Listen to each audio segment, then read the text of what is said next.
and welcome to WWDC. My name is Ajay Singh, and today I am excited to take you on a journey to explore SMS message filters. These allow you to create message filter extensions which help people categorize incoming SMS messages from unknown senders. First, I will describe how SMS message filters work. Next, I will talk about what's new in iOS 16. I will walk through an example of how to build a message filter extension using iOS 16 APIs.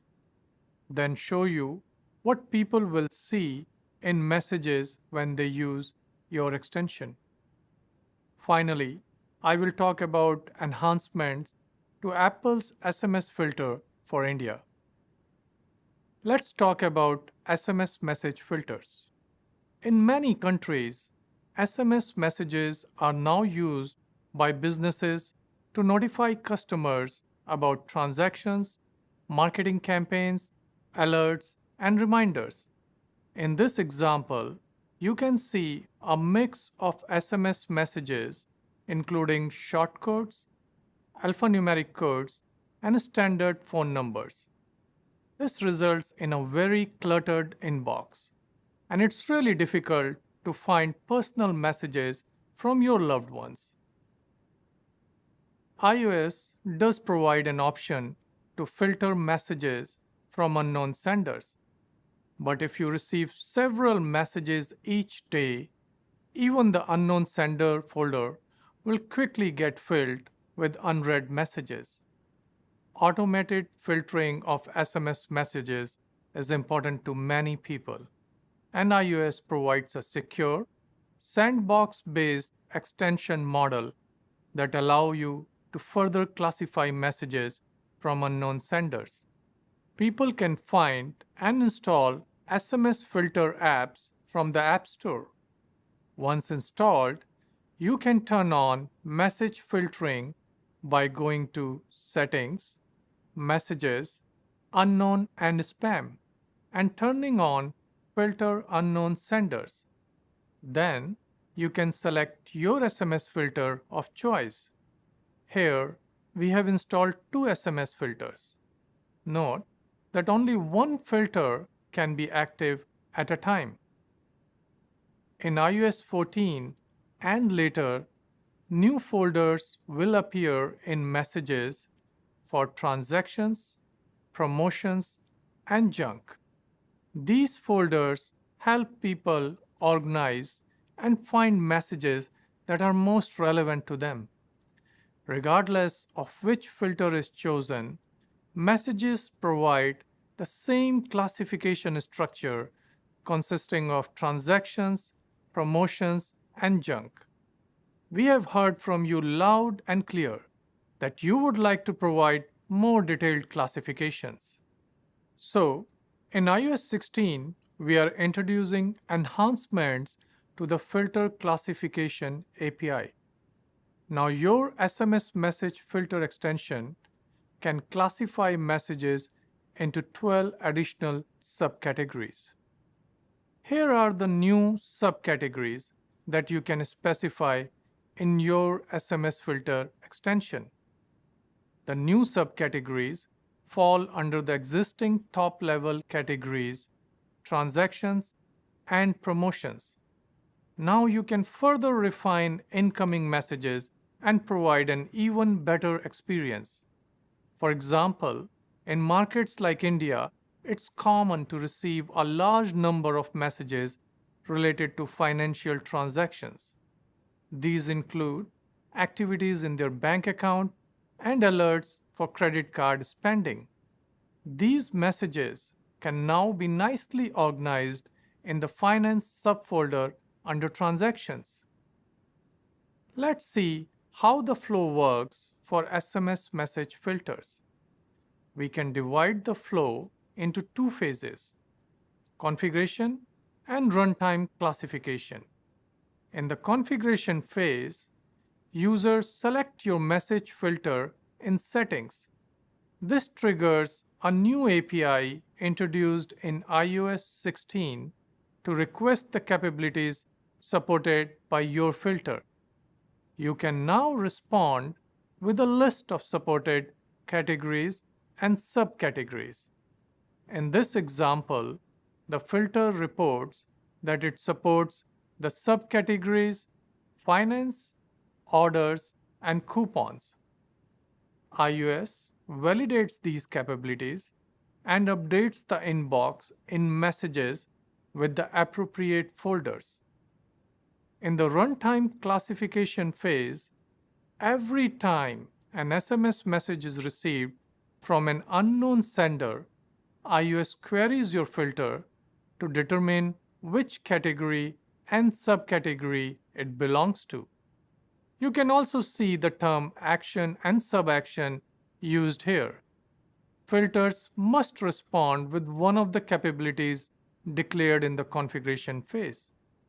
The SMS message will then appear in the corresponding subfolder in Messages. Let's build a simple message filter extension to see how the APIs are used and what people will see in Messages. In Xcode, you start by creating a new message filter extension target. The message filter extension target appears as one of the options when you create a new target and go to Template Selection. Select the message filter extension and click Next. Now give your filter a name and click Finish. When the target is created, message filter extension.swift will be auto-populated with all the required functions. In iOS 16, we have a new API handle called capabilities request. Fill in the IL message filter capabilities query response structure with the transactional or promotional subactions that you support. You can specify up to 5 subactions. Here, we are indicating support for finance, orders, and health subactions under transactions, and coupons and offers subaction under promotions. Now build and install your filter extension. When you choose your filter in Settings, the message inbox will be updated with the subactions we declared. Finance, orders, and health appear under transactions, and coupons and offers appear under promotions. Now we have confirmed that our configuration works.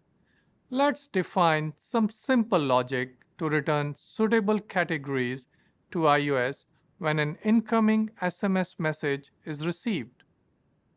First, we extract the message body text from the query request object. If the message contains specific keywords, we return a suitable matching action and subaction. Here, we have added the code where if the keyword is debited, then we will return filter action as transaction and filter subaction as transactional finance. Similarly, when the message has the keyword coupon, then promotion and promotional coupons will be returned. You can also update the business logic for other subclassifications within transactions and promotions. Note that if you return an incorrect combination for filter action and filter subaction, iOS will discard the subaction and only honor the action. For example, if you return the action transaction and subaction coupons, then the message will only go to the all transaction folder. Here we have an example of SMS received from bank with the keyword debited, and it has been classified under finance subfolder by messages. Here is another example where we have received a Black Friday deal with the keyword coupon. In Messages, it has been classified under the Coupons subfolder. In iOS 16, you can choose subcategories that are the best fit for your user demographics. In the first example, the SMS message filter shows folders for orders, reminders, health, public services, and weather under transactions. While the second example shows folders for finance, reminders, health, and rewards under transactions, and offers under promotions. Your filter extension can use these subcategories to provide a differentiated experience for your users. Apple provides an SMS filter in India, and we have updated it using the enhancements in iOS 16. The Apple SMS filter in India now supports additional subfolders, including finance, orders, and reminders under transactions. Your bank transactions appear in finance. Your food or commercial delivery messages are organized under orders, while important events and to-dos appear in the reminders folder. To wrap up, in this video, we talked about SMS message filters and how they can classify messages into transactions, promotions, and junk. In iOS 16, your message filter extension can now classify messages into 12 additional subcategories. To learn more, see the API documentation in the link accompanying this video. I look forward to seeing your new and creative ideas to help people organize SMS messages. And as always, we appreciate your feedback to help us improve SMS message filtering in future.